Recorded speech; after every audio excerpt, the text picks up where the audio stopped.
Welcome back to Raaz Movie Recap. Today I will show you a horror, drama, fantasy film from 2019 titled Down.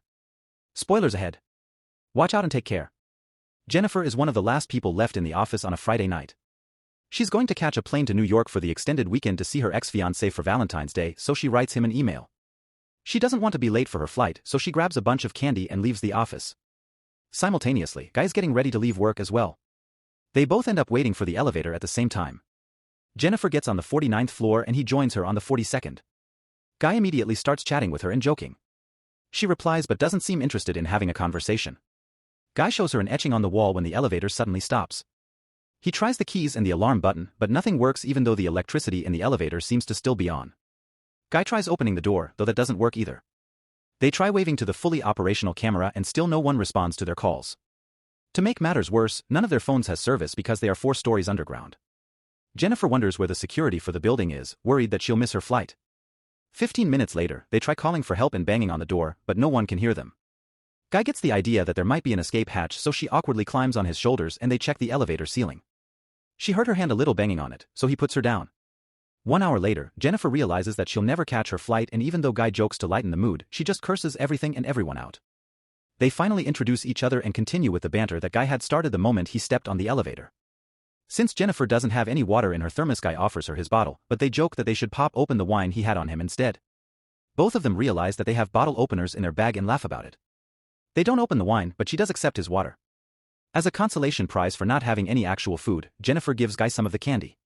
She thinks they should save their rations though because they might end up stuck in the elevator until Tuesday. 4 hours later, Jennifer has to pee and she desperately tries to hold it in because she's too embarrassed to do it in front of Guy. He tells her to go in the corner over his coat, and when she says no, Guy suggests she relieves herself in her thermos. She makes him close his eyes and cover his ears. Guy also begins to sing and she finally pees. After that, she adds to the drawing on the elevator wall. Sometime later, they play a game and begin talking about more personal things. Guy tells her that he has no one that'll be looking for him because he's too obsessed with his job. Jennifer says she's the same. She tells him that she wanted to surprise someone in New York, but that he probably didn't even want her to come. Guy figures that it's about time that they open the wine and hands it to her. They drink to not being dead yet. Much later, they're keeping occupied by drawing each other and getting closer. Guy confesses that he'd actually seen her before in the office building, he just didn't share that because he didn't want to sound like a stalker and make her feel uncomfortable. She doesn't take it as bad as he thought she would, in fact, she laughs about it. They finish their drawings and show them to each other. Her portrait of him is more on the jokey side while his is more serious. Jennifer apologizes and takes a photo of the drawing, saying she'll make it her profile picture if they survive. Next, they talk about food, and since they're both hungry, she asks Guy to change the subject. He lists off different things and she chooses to talk about making love, gets up, and turns her camera on him, asking about the dirtiest place he's made love before. Guy's a little shy, so she shares her story first. Jennifer tells him a story about one of her ex-boyfriends in college and the time they slept together in a library. When it's Guy's turn, he still doesn't feel like sharing his story because he thinks he doesn't have an interesting one. Jennifer tells him to make up one. Guy tells a story about a hot girl that wanted to be with him during a work picnic. He says that they got drunk, got in the car, and she begins to undress while he's driving. Guy gets weird and uncomfortable again, telling Jennifer that he got aroused and he had to stop. He apologizes because he thinks he crossed a line, but she says that it's cool. Guy approaches her awkwardly and kisses her, then begins to undress her. They make love in the elevator. After, Guy tells her that he could fall in love with her, but she gets away from him. Jennifer tells him that she wants to get back together with her ex. That was the reason why she wanted to go to New York and surprise him, to patch things up and make everything better. Unlike Guy, she thinks that even though their encounter was fun, they should just keep it casual because what she has with her ex is real. Jennifer is honest with him about how she feels and what her previous relationship was like. Guy, on the other hand, thinks that they connected and that her ex doesn't deserve her. She gets mad because she clearly still loves him and tells Guy that when they get out of the elevator they'll just go back to their separate lives. Guy keeps insisting that they were meant to be together and he begins to cry because he feels alienated even though they're locked in a box together. Suddenly, something flips in him and Jennifer can feel it happen. Guy begins to tell her the truth about who he is. He lied to her about where he worked and about his name too. The man tells her that he didn't just notice her, but that he actually saw her every single day at work. He takes out his phone and shows Jennifer security photos he has on it of her, listing out the times and dates when it was. The guy even has a video of her getting into the elevator that night. Jennifer is afraid. He tells her that he's actually the building's security guard and gets angry when he explains that no one ever notices people like him. She didn't even recognize him even though he works at the front desk. He thinks that he knows her more than her ex and tells her that he planned everything that happened that night. The man takes out a key and unblocks the elevator. Jennifer can't believe what he did to her and says that she'll call the cops and that he'll rot in jail. He doesn't like that, so he grabs her and they begin to struggle. Flailing her legs during the fight, Jennifer breaks the elevator key. They continue to fight and she knocks him out with her shoe. Jennifer is afraid that she killed him, so she approaches him to check when he suddenly jumps up and knocks her down. They both remain unconscious in the elevator. After a while, Jennifer wakes to find the man conscious already. She asks him why he did it. His reasoning is that he wanted to get her away from everything so that they could connect on a human level. He says that they didn't just have a date but an entire relationship in the weekend stuck in the elevator. Jennifer thinks that he's not going to get away with it because someone will surely come to get them out.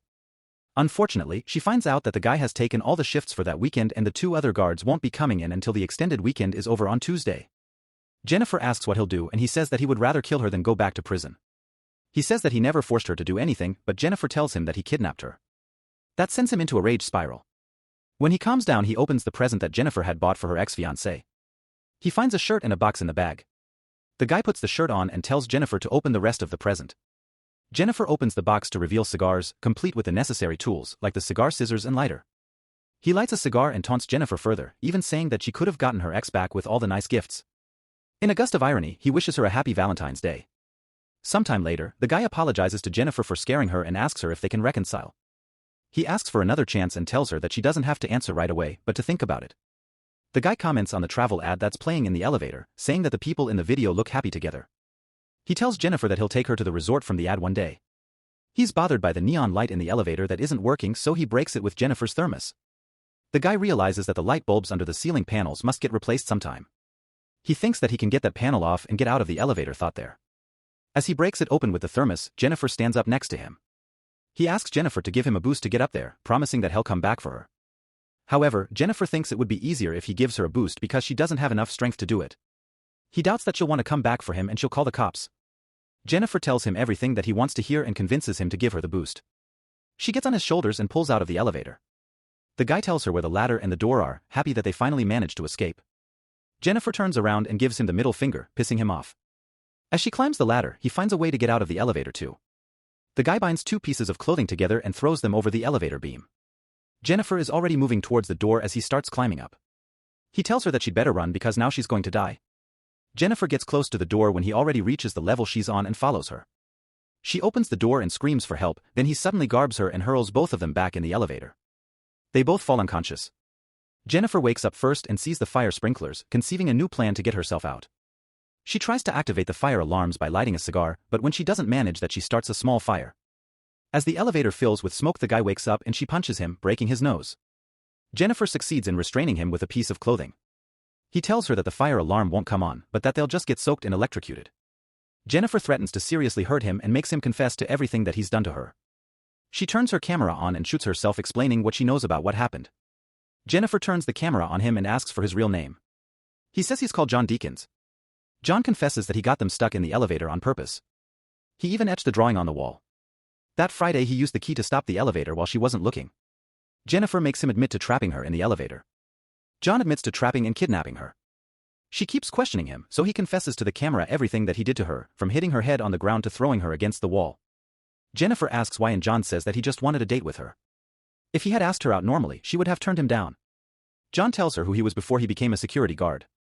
He was an accountant that worked for a big firm and was a real hotshot. John tells her that the story about the girl in the car was true, but that it ended differently than what he implied.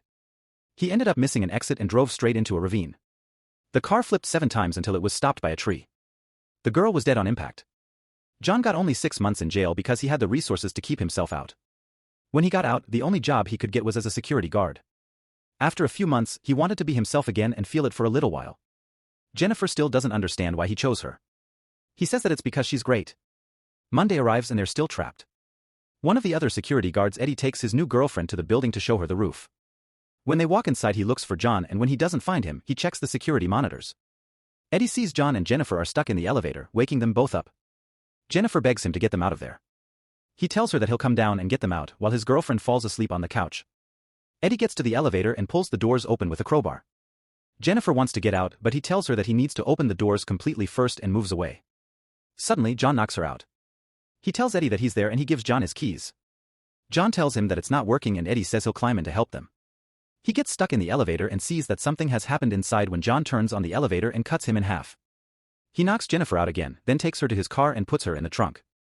John goes back into the building and disposes of Eddie's body and his clothes. He cleans himself up and puts on his uniform, sliding a cigar into his pocket. When John gets to the front desk, he deletes all of the videos from the security cameras. Eddie's girlfriend wakes up and John kills her too, then drops her in the shaft as well. John gets to his car and takes Jennifer to a secluded location to dispose of her. He pours gasoline into a dumpster to prepare. Before he opens the trunk, John tells Jennifer that he still likes her and it's unfortunate they couldn't be together. Jennifer pretends that she's dead, and when John goes over to the dumpster she hits him over the head, gets in the car, and starts driving. At one point she stops when she finds the lit cigar in the tray. Jennifer starts backing up the car and rams into a terrified John. She comes out and sees that he's in the dumpster. Jennifer relights the cigar and walks away, then she flicks the lit bud into the dumpster, burning John alive.